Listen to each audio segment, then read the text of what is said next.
বৃহস্পতিবার বাংলাদেশে সকাল সকাল যে আলোচনাটা শুরু হয়েছিল সেই আলোচনার মূল বিষয়বস্তু ছিলেন, মূল ক্যারেক্টার ছিলেন জাস্টিন ট্রুডো এবং তার সদ্য সাবেক স্ত্রী। অর্থাৎ তাদের বিচ্ছেদকে অন্তত বাঙালিরা মেনে নিতে পারছিলেন না। কি একটা হয়ে গেল, কি জানি একটা সমস্যা হয়ে গেল, নিজের ঘরের আসলে খবর নেই, কিন্তু কানাডায় কি হচ্ছে সেটা নিয়ে আসলে অনেকের চোখে ঘুম নেই, অনেকের চিন্তার শেষ নেই। এবং সেই চিন্তা যখন মোটামুটি একটা জায়গায় পৌঁছানোর চেষ্টা করছিল, রেস্টে যাওয়ার চেষ্টা করছিল, ঠিক তখন নতুন করে দিনের টেনশনকে রাতে কনভার্ট করলেন Tamim Iqbal, Bangladesh cricket board, BCB প্রধান। তারা যখন সংবাদ সম্মেলন করলেন, তামিম ইকবাল খান স্টেপ ডাউন করেছেন। আপনারা সবাই জানেন ক্যাপ্টেন্সি থেকে, ওয়ানডের ক্যাপ্টেন্সি তিনি আর করতে চান না এবং স্পষ্ট জানিয়ে দিয়েছেন যার মূল কারণ হচ্ছে তার ইনজুরি। এই ইনজুরিকে ক্যারি করে তিনি নিশ্চিত না যে কতগুলো ম্যাচ তিনি খেলতে পারবেন, তিনি প্রত্যেকটা ম্যাচে খেলতে পারবেন কিনা, কোন একটা পার্টিকুলার সিরিজ বা টুর্নামেন্টের মাঝপথে তিনি ইনজুরির কারণে দলের বাইরে চলে যাবেন কিনা। যেহেতু অনেক অনিশ্চয়তা এবং যেগুলোর উত্তর আসলে এই মুহূর্তে দেওয়াও সম্ভব না, তামিম ডিসাইড করেছেন যে আসলে দেশের স্বার্থে তার সেলফিশ হওয়ার থেকে, সেলফিশ হয়ে ক্যাপ্টেন্সি করার থেকে বরং দায়িত্বটা অন্য কেউ, যোগ্যতম কেউ পালন করুক, যিনি অন্তত বাংলাদেশের হয়ে প্রতিনিধিত্ব করার জন্য এভেলেবেল। এটা হচ্ছে গত রাতের পাস্ট এবং ফিউচার যে আলোচনাটা, প্রেজেন্ট যে আলোচনাটা এই মুহূর্তে সবচেয়ে বেশি তামিমের সরে যাবার থেকে যে আলোচনাটা সবচেয়ে বেশি ফোকাসে, সেটা হচ্ছে বাংলাদেশ ন্যাশনাল ক্রিকেট টিমের ক্যাপ্টেন্সির দায়িত্বে কে যাচ্ছেন। এশিয়া কাপের 1 মাস বাকি নাই এবং ইন্টারেস্টিংলি আমরা যদি দেখি বিশ্বকাপের 2 মাসও ঠিকভাবে বাকি নাই। এই যখন একটা অবস্থা, ঠিক তখন বাংলাদেশ দলের ক্যাপ্টেনকে, ওয়ানডে ক্যাপ্টেনকে, ফেভারিট ফরম্যাটে বাংলাদেশ দলকে নেতৃত্ব দেবেন কে, সেই প্রশ্নের উত্তর মিলছে না।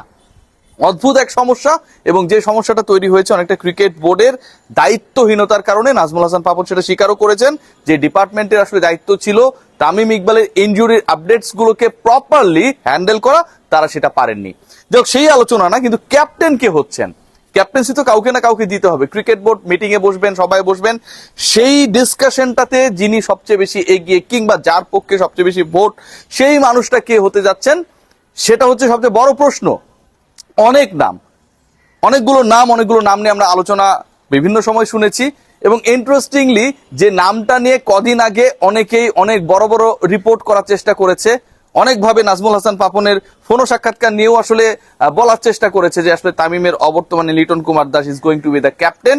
লিটনের নামটা যেভাবে আসছিল নানা সময়ে, নানাভাবে, নানা মিডিয়ায়, নানা অ্যাঙ্গেলে, নানা ধরনে, দিন শেষে যখন বিসিবি প্রেসিডেন্ট নাজমুল হাসান পাপন গতকালকের যে সংবাদ সম্মেলন সেখানটায় বলেন যে ক্যাপ্টেন নিয়ে আমাদেরকে নতুন করে ভাবতে হবে, তার মানে ক্রিকেট বোর্ডের এই নতুন করে ভাবনার প্যাটার্নটা অন্তত লিটন কেন্দ্রিক না, নাম্বার 1।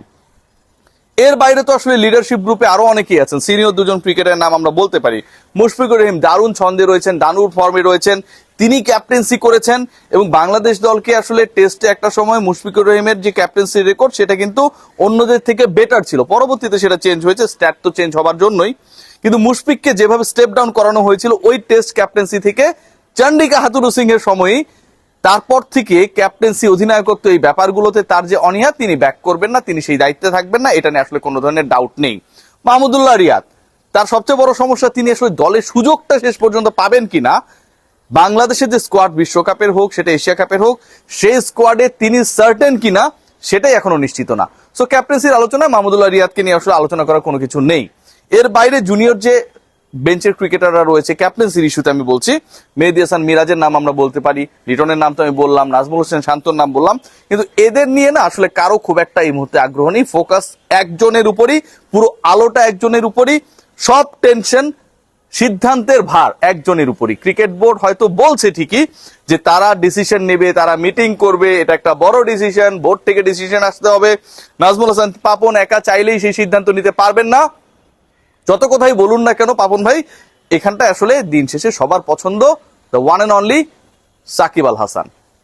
2011 বিশ্বকাপে একটু যদি আমরা ফিরে যাই, এখন থেকে প্রায় এক যুগ আগে বাংলাদেশকে নেতৃত্ব দিয়েছিলেন সাকিব। এরপর নানা সময় কেটেছে, মাশরাফি বিন মুর্তজার আবির্ভাব আমরা দেখেছি, মুশফিক একটা সময় ওয়ানডে ক্যাপ্টেন হয়েছিলেন, তারপরে আমরা সাকিবকে তামিমকে দুজনকে আবার ক্যাপ্টেন্সি করতে দেখেছিলাম। সাকিব আল হাসানের ক্যাপ্টেন্সির জায়গাটা আসলে সত্যিকার অর্থে মানে নষ্ট হবার কারণ কিন্তু তিনি অনেকটা নিজেই, তিনি যে আসলে ফাঁদে পা দিয়েছিলেন অনেকটা না বুঝেই, সেই কারণে কিন্তু আসলে সাকিব আল হাসানকে নিয়ে যে বিসিবির পরিকল্পনা ছিল as the future captain in 3 formats, সেটা কিন্তু বাস্তবায়িত হয়নি। এখন এমন একটা সিচুয়েশন, যখন মাত্র ওয়ার্ল্ড কাপের একটু আগে বলছিলাম 2 মাস বাকি, ঠিক সেই সময়টায় সাকিব আল হাসান বাংলাদেশ দলের দায়িত্বের ভারটা নেবেন কিনা ওয়ানডেতে। আমি যদি একটু আপনাদেরকে অতীত দেখানোর চেষ্টা করি, এই সাকিব মাহমুদুল্লাহ রিয়াদকে সরিয়ে দেওয়ার পর টি-20 দায়িত্ব যখন নিলেন, ঠিক তার 2 মাস পরে বাংলাদেশ 1.5 মাস 2 মাস পরে কিন্তু টি-20 বিশ্বকাপ খেলেছিল।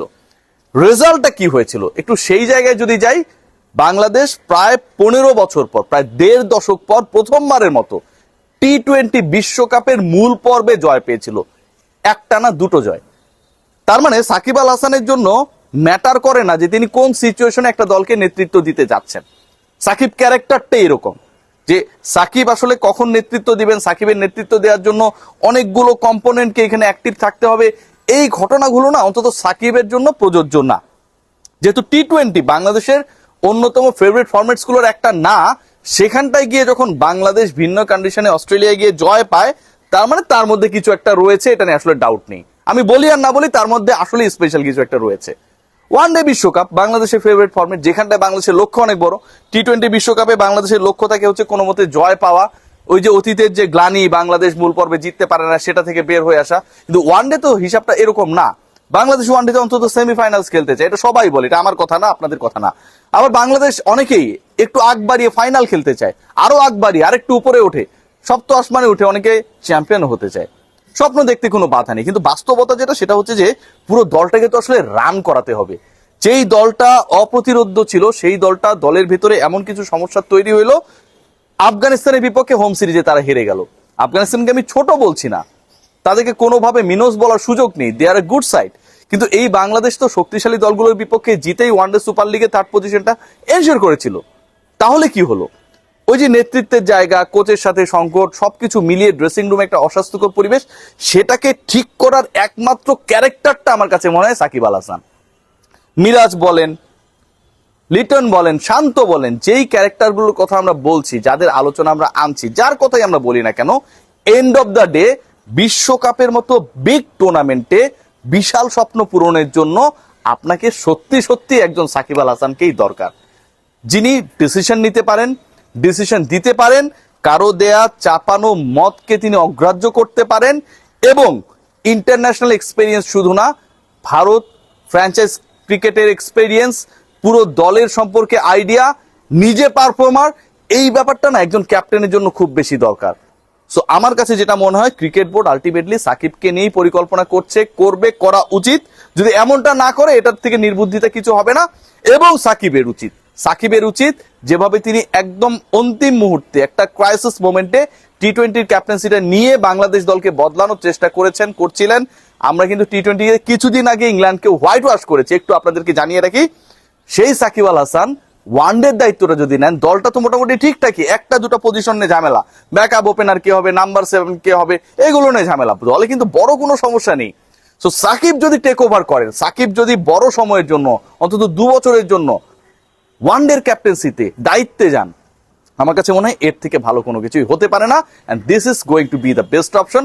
BCB definitely thinking about that. আমার সাথে কয়েকজন পরিচালকের কথাও হয়েছে, তারা স্পেসিফিক ভাবে আসলে মিডিয়া এখনই বলতে চান না, যতক্ষণ না পর্যন্ত আনুষ্ঠানিকতা সম্পন্ন হয়। এবং আজকে একদম শেষে গিয়ে লেটেস্ট আপডেটটা দিই, আজ সাকিবের সাথে বিসিবি প্রেসিডেন্ট নাজমুল হাসান পাপন তিনি কথা বলবেন, যেভাবেই হোক সেটা ওভার ফোনে হতে পারে, এটাই সম্ভাবনাই বেশি, যেহেতু সাকিব আল হাসান খুব একটা এভেলেবেল না।